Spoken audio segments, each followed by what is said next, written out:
So, yan nga. Tara tawag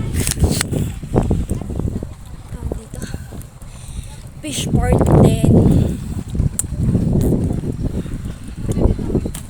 Fish port muna tayo. Tapos, pagkatapos ng fish port, mag-ermitahin tayo.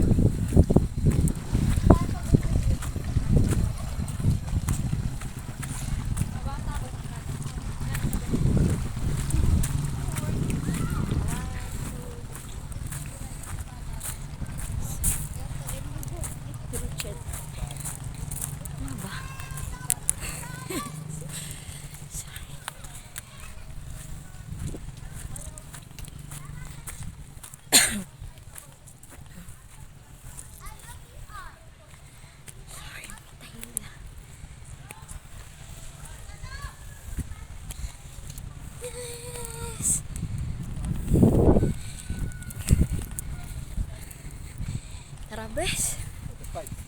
Yes.